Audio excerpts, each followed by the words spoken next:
సరేనా? ఇట్లా అన్నిటికీ బొట్లు పెట్టేసుకోవటం అయితే అయిపోయింది. ఇప్పుడు ఇందులో నేను ఉప్పు తీసుకుందాం. మేము ఉండే చోట అయితే ఉప్పు కల్లుప్పు దొరకదు కాబట్టి నేను ఫ్లిప్కార్ట్లో ఆర్డర్ చేశాను. ఇదిగోండి, ఇందులో కొంచెంగా కల్లుప్పు పోసుకోవాలి.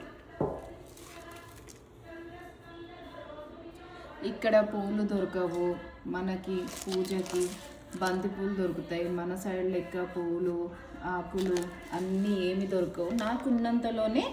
నాకు దొరికిన వాటితోనే నేను పూజ చేసుకుంటున్నాను అనమాట. ఏమన్నా లోపాలు ఉంటే నాకు ఖచ్చితంగా కామెంట్ బాక్స్లో కామెంట్ చేయడం అయితే అస్సలు మర్చిపోకండి. నాకున్నంతలో నేను ఇలా ఉప్పు దీపం అయితే పెట్టుకుంటున్నాను. ఇంకా దీని తర్వాత మళ్ళీ ఇంకో ప్రమిద పెట్టుకోవాలి. ఈ ప్రమిదలో కొన్ని అక్షంతలు, పసుపు కుంకుమ అనేది వేస్తారు చాలామంది.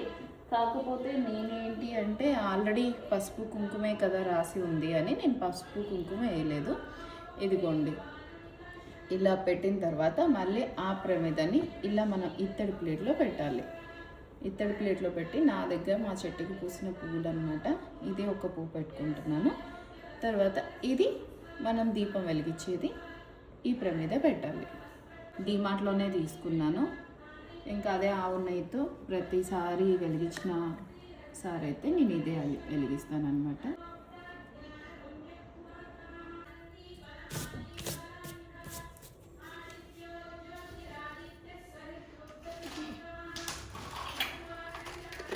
చేసుకోవాలి.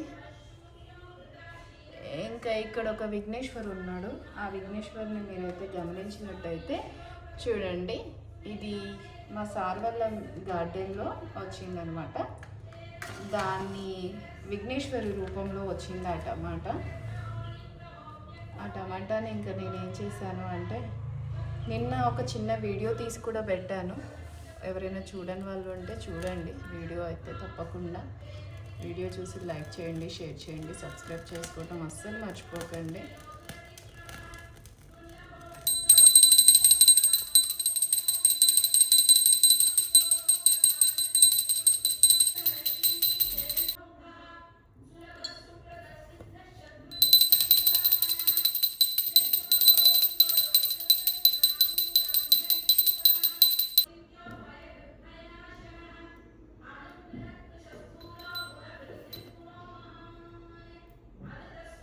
శ్రీరామ రామ రామేతి రమో రామే మనోరమ సహస్రనామ